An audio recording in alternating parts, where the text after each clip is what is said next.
Oke, baik. Bismillahirrahmanirrahim. Assalamualaikum warahmatullahi wabarakatuh. Selamat siang teman-teman semuanya. Ya, Alhamdulillah pada kesempatan hari ini kita akan belajar mata kuliah psikologi komunikasi ya. Ya, karena ini MTU ya. Ya, jadi alhamdulillah relate lah ya dengan kehidupannya teman-teman dan kemudian juga nanti akan berdampak pada ketika teman-teman nanti akan bekerja. Gitu ya. Oke, teman-teman semuanya, perkenalkan saya Walid ya. Dengan latar belakang profesi psikolog gitu ya. Dalam kesempatan ini kita akan belajar banyak tentang psikologi komunikasi. Seperti apa sih psikologi komunikasi itu dalam kehidupan kita sehari-hari dan kemudian bagaimana psikologi komunikasi itu berfungsi dalam proses kita berinteraksi satu dengan yang lainnya. Ada yang punya pengalaman atau punya keinginan dulu masuk psikolog? Ya, nggak apa-apa ya. Namanya belajar psikologi itu nggak harus jadi psikolog dulu. Oke teman-teman, ini silabus pembelajarannya kita teman-teman. Ya, jadi di awal sebelum UTS kita akan lebih banyak belajar tentang psikologi komunikasi. Namun nanti setelah UTS kita lebih banyak bagaimana mengembangkan kepribadiannya kita. Yang tujuannya nanti bagaimana kita bisa memaksimalkan potensi-potensi yang ada dalam diri kita. Nah, ini proses pembelajarannya teman-teman. Jadi ada ceramah, analisis kasus, ada diskusi, ya nanti akan ada film-film ya. Karena bicara tentang komunikasi itu adalah bicara tentang perilaku dan proses interaksi. Untuk proses perkuliahan kita akan menjalankan proses pertemuan 14 kali dengan hadir paling lambat 10 menit ya dari jadwal kuliah yang ditentukan dengan menggunakan seragam yang lengkap ya sesuai dengan standarisasi yang ada, minimal kehadiran 75% ya. Kalau kurang dari 75% karena sakit wajib membawa keterangan surat dokter. Ini proses penilaiannya, ada penilaian teori, ada kehadiran, ada tugas, UTS dan UAS ya dengan rate angka ya. Kalau Anda dapat 81 saja itu udah dapat A ya. Jadi nggak perlu sampai 100 gitu. Ya. Jadi kalau 80 gimana Mbak? Ya itu nasib gitu ya. Kalau dapat 80 cuman gara-gara selisih 1 ya itu nasib berarti ya. Nah, oke. Nah, teman-teman, kita belajar tentang komunikasi dulu. Ada yang tahu atau bisa menjelaskan apa itu komunikasi? Bahasa sederhananya dari komunikasi itu apa? Ngobrol, oke, good. Pertukaran informasi, oke, good. Apa lagi? Menyampaikan, oke. Ada lagi? Proses interaksi gitu ya. Ya, tadi yang paling sederhana ngobrol gitu ya, tapi kalau paling kompleks proses interaksi, proses komunikasi. Nah, kalau komunikasi itu sebenarnya secara definisi berasal dari satu kata namanya komunikatus, komunikasio, dan komuniker. Artinya ada proses berbagi di sana. Berbagi itu bisa berbagi pesan, berbagi informasi gitu ya.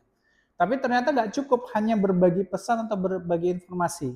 Berbagi pesan atau berbagi informasinya harus menjadi milik bersama.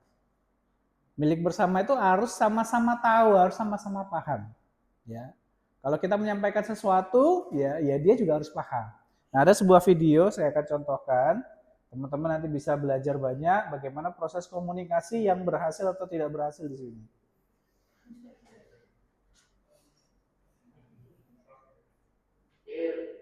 Anaknya tadi ngomong lagi bersehat.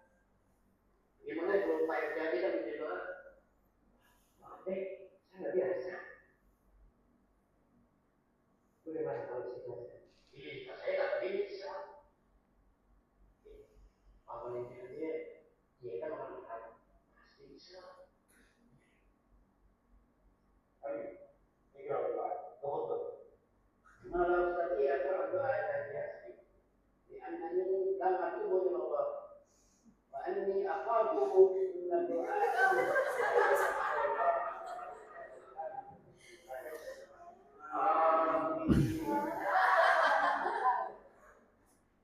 نحن نتكلم ثم يقولون آمين أستغفر الله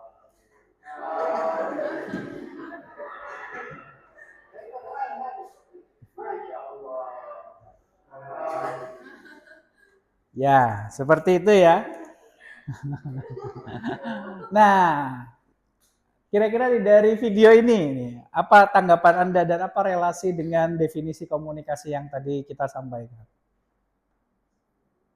Apa kira-kira? Ya.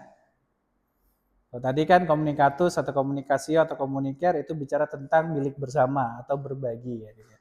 Nah, ternyata ya komunikasi yang muncul di sana dalam proses ini itu tidak menjadi milik bersama oleh banyak orang sehingga salah salah menanggapi, salah untuk menerima informasi.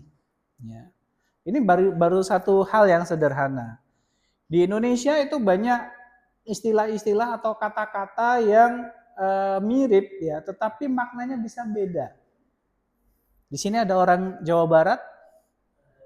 Mana orang Jawa Barat? Oh ya, orang Jawa Barat ya. Orang Kalimantan ada orang Kalimantan? Ada? Oke, orang Kalimantan ya. Baik dulu. Ada orang Kalimantan, ada orang Sumatera Utara? Sumatera dari Sumatera Selatan Palembang. Nah, kalau di Indonesia ada satu kata yang ternyata itu tidak menjadi milik bersama. Ya. Kalau orang Kalimantan ada namanya istilah atau kata namanya bujur. Ya, bujur itu dia ketawa-ketawa nih orang Jawa Barat ya. Bujur itu artinya benar atau lurus kan gitu ya.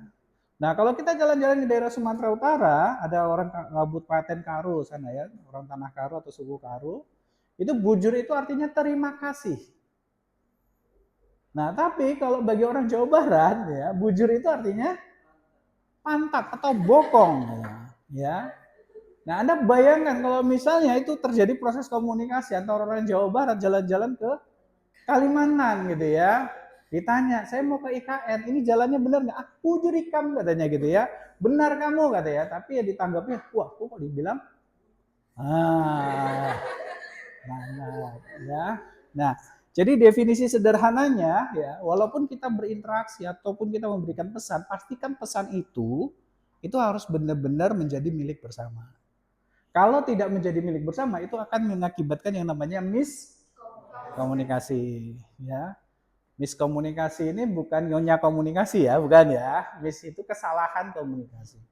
Dan akibat dari kesalahan komunikasi itu bisa sangat fatal. Benar apa tidak? Ya. Nah, orang Jawa Barat jalan-jalan ke Kalimantan, wah, saya dihina-hina di sana kan gitu ya. Kemudian orang Jawa Barat jalan-jalan ke daerah Tanah Karo sana waktu pas transaksi jual beli jeruk, beli sayuran dan sebagainya, dijawab sama si penjualnya, bujur ya nak katanya gitu ya. Nah, terima kasih ya nak bagi mereka kan gitu ya. Tapi bagi Anda orang Jawa Barat itu dianggap sebagai ya bisa jadi penghinaan dan sebagainya. Ya, sama kalau komunikasi itu bukan cuma sekedar pesan dan kata. Ya, tindak tanduk, perilaku dan lain sebagainya itu juga punya value atau budaya yang berbeda-beda. Itu bicara tentang komunikasi. Ya. Misal orang Jawa gitu ya, pijak kakinya masih bilang nyuwun sewu ya, masih minta maaf ya. Berbeda dengan orang Sumatera ketika diinjak kakinya langsung ngajak berantem itu namanya. Iya kan? Benar kan seperti itu kan ya? Nah, itu juga komunikasi. Ya. Komunikasi. Nah, orang Sumatera ketika makan misalnya, ya, makan kemudian bersendawa gitu setelah makan gitu ya. Itu bagi orang Sumatera itu adalah wujud terima kasih kepada si pemberi makan. Benar gak Mas? Iya. Tapi jangan lakukan itu di Jawa. Kenapa? Karena itu dianggap menghina dan tidak sopan sama sekali. Nah, itu artinya ya proses bersendawa orang Sumatera dengan proses bersendawa orang Jawa itu beda maknanya. Oke, clear ya sampai di situ ya. Oke. Nah, teman-teman, ketika kita bicara tentang komunikasi, ada 3 kerangka pemahaman komunikasi, ya. Weinberg, Wilmot, Sereno, dan Bodaken menyatakan ada 3 kerangka pemahaman komunikasi. Yang pertama adalah tindakan satu arah. Tindakan satu arah itu seseorang yang ngomong secara langsung kepada orang lain tanpa membutuhkan feedback. Contoh kayak misalnya pidato gitu ya. Contoh misalnya khutbah gitu ya. Ada nggak yang khutbah interupsi Pak Ustaz? Gitu ya. Nggak ada ya. Nah, itu namanya tindakan satu arah ya. Oke. Nah, kemudian komunikasi sebagai interaksi. Nah, komunikasi sebagai interaksi ya seperti ini, ngobrol ya. Saya seperti ini walaupun kelihatannya Pak kayaknya Bapak tindakan satu arah, tetapi saya juga kan menerima respon dari Anda. Ya, saya tanyakan kamu dari mana, siapa di sini asal dan sebagainya, itu juga proses interaksi. Kemudian ada proses transaksi. Transaksi itu tawar menawar. Atau kalau dalam bahasa yang lain bisa disebut sebagai saling mempengaruhi satu dengan yang lainnya. Ya. Jadi kalau kita dalam proses berkomunikasi itu sudah sama-sama saling mempengaruhi, meyakinkan orang lain, memberitahu orang lain gitu ya. Yang orang lain dari tidak mau menjadi mau kan gitu ya, atau yang awalnya tidak mau menjadi mau, atau yang awalnya mau jadi tidak mau. Nah, seperti itu juga bagian dari proses transaksi. Nah, di dunia penerbangan, karena kita bicara tentang dunia penerbangan gitu ya. Ini nih yang seringkali terjadi dalam komunikasi dalam dunia penerbangan. Komunikasi dunia penerbangan itu proses transmisi pesan antara penerbang gitu ya, antara penerbang satu dengan penerbang yang lain. Jadi kalau Anda naik pesawat, itu pilotnya itu pasti berkomunikasi dengan penerbang yang lain. Ya. Kalau misalnya pesawat-pesawat tempur, jet fighter dan sebagainya, mereka berkomunikasi satu dengan yang lainnya. Gitu ya. Kalau pilot pesawat komersil, maskapai, itu kira-kira berkomunikasi nggak dengan pilot yang lain? Mereka akan berkomunikasi sejauh mana itu penting bagi mereka. Contoh misalnya ya, ketika ada satu pesawat yang ketika dikomunikasikan oleh ATC dia tidak bisa merespon, maka diminta oleh pilot dari pesawat terdekat di pesawat tersebut untuk menjalin komunikasi. Itu komunikasi antar penerbang. Yang kedua, penerbang dengan petugas kontrol. Ini yang disebut ATC, bisa juga AMC, begitu ya. Kemudian transmisi pesan antar petugas. Antar petugas itu yang bisa petugas di ground handlingnya, gitu ya. Antara AMC dengan petugas Garbarata. Atau juga transmisi pesan petugas ke penumpang. Ya, seperti misalnya kalau teman-teman naik pesawat gitu ya.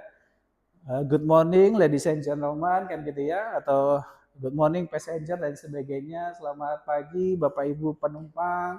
Selamat datang di pesawat Boeing 737 seri 200 STTKDR kan. Nah, itu adalah komunikasi antara petugas dengan penumpang. Nah, yang menarik, teman-teman kan kalau di MTU itu kan belajar yang namanya alfabet ya. Benar ya? Why? Kenapa Anda belajar tentang alfabet?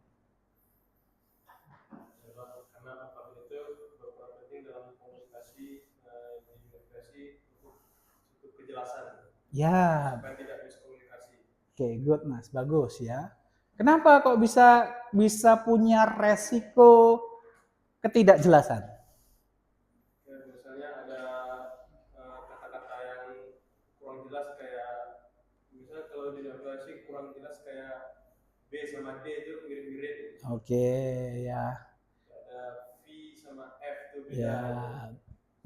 Kemudian E sama I kan gitu ya. Ya, betul ya. Jadi itu mengurangi resiko kesalahan informasi. Karena bagi dunia penerbangan itu sangat fatal. Ya. Alpha, Bravo, Delta, Charlie, Tango dan lain sebagainya gitu ya. Karena bisa jadi misalnya nih bicara tentang kode penerbangan saja bisa saja mirip-mirip nih. Dalam hal berkomunikasi kan dia nggak tahu pesawatnya yang mana kan gitu ya. Dia berkomunikasi. Oke, seri penerbangan Papa Kilo 102 kan gitu ya. Nah, yang satunya lagi Papa Quebec gitu ya. 102 gitu ya. Nah, PQ sama PK itu kan kalau kita sebut PQR atau PK itu kan mirip ya, dan itu bisa membuat orang lain itu ya atau mendengarkan itu bisa menjadi kesalahpahaman. Ya. Jadi memang kita di dunia penerbangan itu sangat-sangat detail bicara tentang informasi yang ditransmisikan, yang diberikan pesan pada orang lain. Nah, kalau bicara tentang definisi komunikasi yang lebih kompleks, teman-teman, Harold Laswell menyebutkan komunikasi adalah suatu proses. Jadi komunikasi itu tidak stagnan, tidak berhenti. Dia pasti sedang berjalan. Sedang berjalan itu disebut sebagai proses. Prosesnya seperti apa? Proses antara siapa? Ya, pasti ada sumbernya dulu nih. Siapa ini adalah sumbernya dulu. Ya, siapa mengatakan apa? Siapa? Ya, pesannya apa? Ya, kemudian dengan saluran apa? Ada yang saluran secara langsung, ada yang melalui media, ya, macam-macam. Tapi ada salurannya. Kemudian kepada siapa? Pasti ada objek yang ditujukan untuk berkomunikasi tersebut dan ada akibatnya. Jadi dalam hal berkomunikasi kita tuh bisa memprediksi akibat. Ya, contoh. Anda misalnya dikabari oleh salah satu orang tua teman baik Anda. Ya, mengabarkan, Mas tolong ya sampaikan ke Mas ini bapaknya itu meninggal. Ya, Anda dimintain tolong oleh salah satu anggota keluarga teman baik Anda untuk menyampaikan bahwa saya orang tuanya meninggal. Nah, kira-kira Anda bisa memprediksi nggak ketika pesan itu disampaikan ke orang tersebut, apa yang terjadi pada orang tersebut? Shock, oke, good. Apa lagi? Sedih, ya gitu ya. Nah, ini yang disebut sebagai akibat. Ya. Makanya kan ada prinsip orang yang kalau ngomong itu ya dipikir dulu, kan gitu ya. Ya, ketika kita bercanda dan sebagainya itu harusnya kita pikir dulu, jangan langsung ngomong. Kenapa? Karena kalau kita langsung ngomong artinya ada akibat yang tidak kita tidak kita perkirakan. Ya, kalau kita jalinkan sama pepatah-pepatah kuno ya, lidahmu harimaumu ya, mulutmu harimaumu dan sebagainya. Nah, ini sebenarnya menggambarkan tentang akibat. Komunikasi itu sangat berdampak pada akibatnya. Ya, dan kemudian hasilnya apa? Jadi setiap berkomunikasi kita bisa punya tujuan. Kita punya pengen apa gitu. Ya. Nah, apalagi kalau misalnya nanti teman-teman bekerja di sebuah perusahaan, pasti ada tujuannya ketika berkomunikasi dengan audiens, berkomunikasi dengan penumpang, berkomunikasi dengan customer, itu pasti ada tujuan. Nah, ada 5 unsur komunikasi: sumber, pesan, saluran, penerima, dan efek. Ya, dan jangan lupa ya, ada yang menyertai unsur komunikasi tersebut, ada yang namanya umpan balik atau feedback. Feedback itu nggak harus orang itu ngomong lagi, ngangguk saja itu udah feedback ya.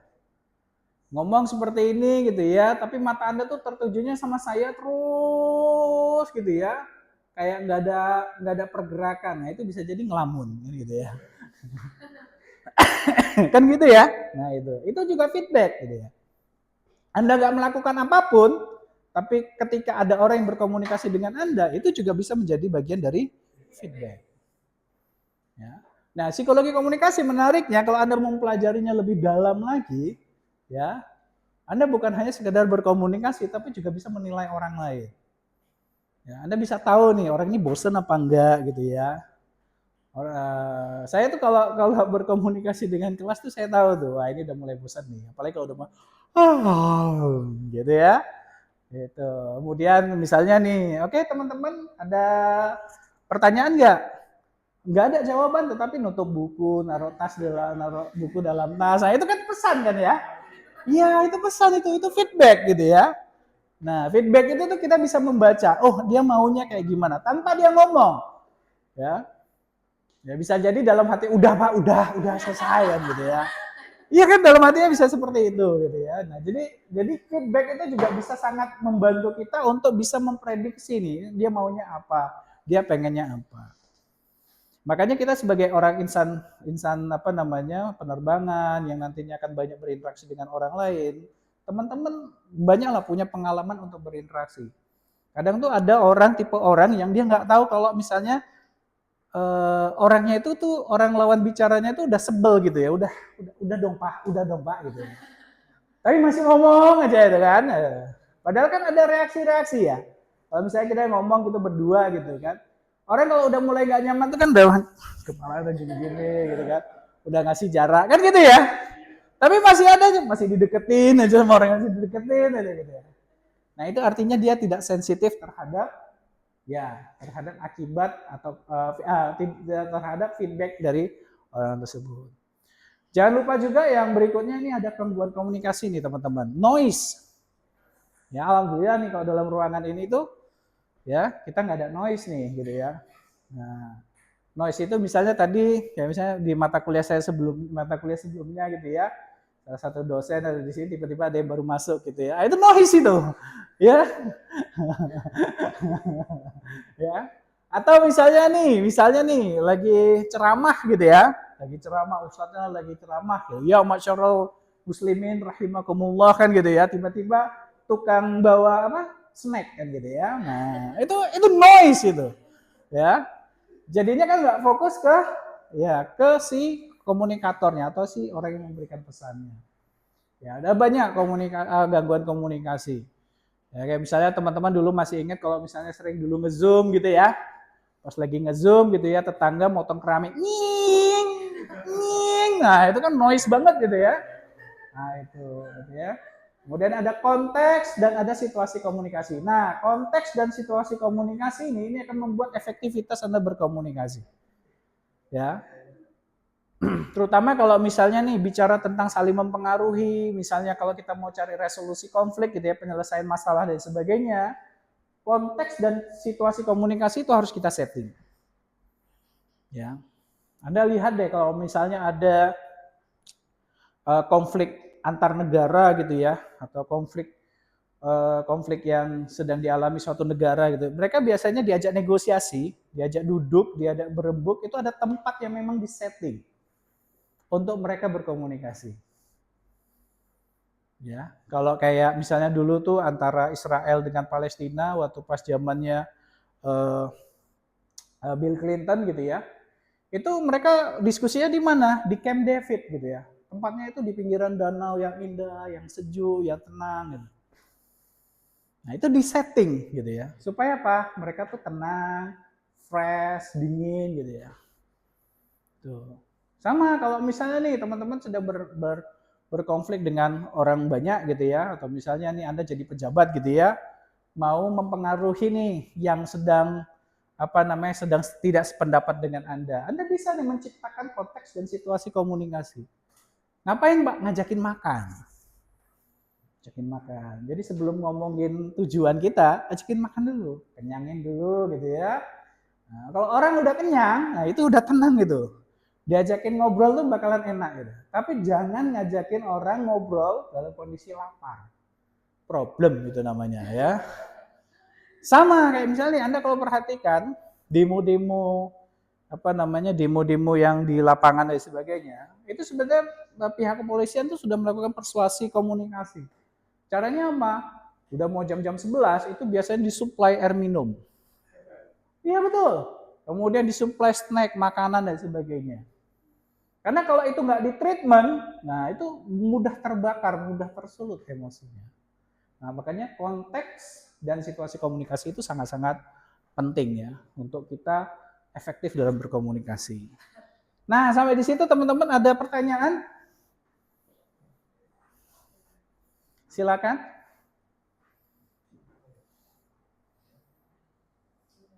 Pernah punya kendala komunikasi dengan orang lain?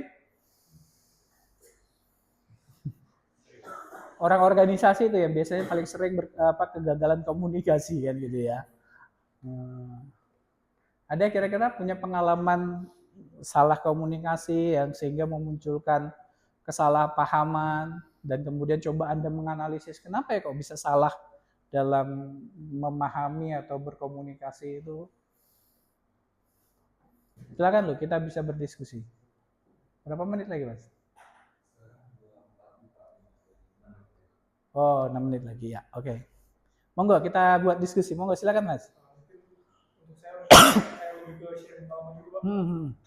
Karena mungkin sebagai senior berbicara di depan gitu, memberikan junior mungkin beberapa wejangan, entah itu nasihat dari pengalaman. Itu ada beberapa masalah tuh yang bikin tumpul tuh ada beberapa audiens yang kurang memperhatikan. Makanya mungkin saya terkadang langsung fokuskan satu orang itu ya mungkin dia lebih bisa fokuskan kembali gitu.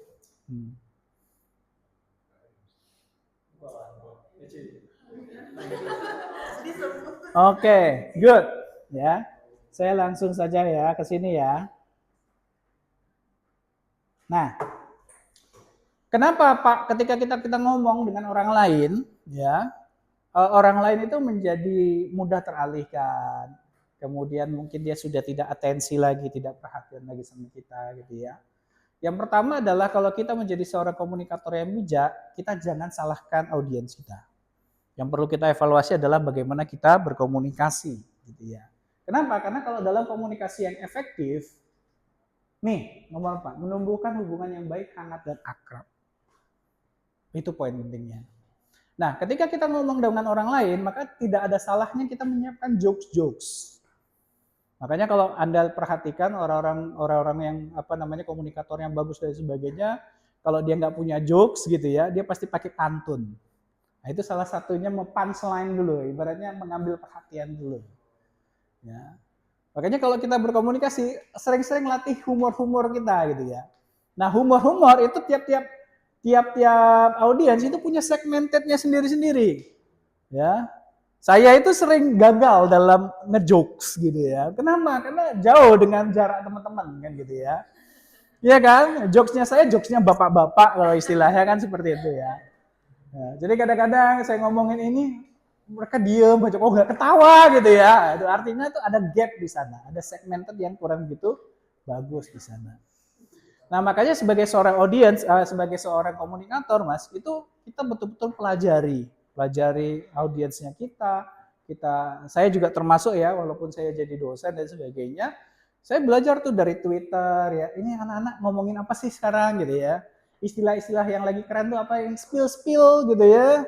Kayak punchline gitu. Punchline ini apa sih gitu ya. Tapi itu bagian dari yang merelatekan komunikasi kita, menghubungkan komunikasi kita pada audiensnya kita. Makanya ya wajar aja Mas kalau misalnya ya kalau kita lihat tuh ya kadang-kadang apalagi kalau ngisi pidato gitu kan itu kan nyebelin ya. Saya tuh paling sebel itu pidato ngomongnya apa sih gitu ya. Apalagi ada dulu nih ya, dulu kita bicara tentang gaya komunikasi pejabat-pejabat kita gitu ya. Pas misalnya nih ada Hari Anak Nasional. Udah tahu audiensinya anak gitu ya. Nah, dia pidato ngomongin tentang indeks pertumbuhan manusia, ya, angka-angka data statistik. Terus dilihatnya anak itu ada yang tidur. Terus apa yang dilakukan oleh pejabat itu? Itu tolong dibangunin itu. Kira-kira wajar nggak seorang anak ya ketika dia dapetin informasi yang dia nggak pernah mengerti itu apa angkanya, dia tidur. Wajar nggak? Wajar. Ya, artinya itu bukan audiensnya yang salah, tetapi komunikatornya, orang yang menyampaikan informasinya yang keliru. Jadi kita harus hati-hati dan ya nggak apa-apa Mas, ya. Jadi explore terus ya, latih terus diri Anda gitu ya, sehingga nanti Anda akan bisa tahu tuh trik-triknya untuk mengambil perhatian audiensi kita. Nah, jadi kalau misalnya memang ya itu tadi, kalau kita belajar tentang feedback gitu ya, umpan baik dan sebagainya, kita tahu nih, ini udah nyebelin nih, udah sebel nih gitu ya. Udah siap, udah pegang-pegang tas, udah megang-megang HP gitu ya. Artinya kita sudah tidak menarik lagi. Dan jangan paksakan itu. Ya. Kalau memang dia udah nggak tertarik lagi ya jangan paksakan. Ya. Mungkin kita ambil segmen yang lain atau komunikasi yang lain, informasi yang lain yang membuat dia perhatian sama kita. Itu teman-teman, terima kasih banyak atas waktu dan kesempatannya ya. Sukses buat kita semua. Ya, terima kasih atas kesempatan hari ini. Sedikit banyak karena saya manusia pasti punya kesalahan dan punya kehilapan, untuk itu dengan segala kerendahan hati saya minta maaf yang sebesar-besarnya. Terima kasih, sampai ketemu pekan depan yang akan datang. Assalamualaikum warahmatullahi wabarakatuh.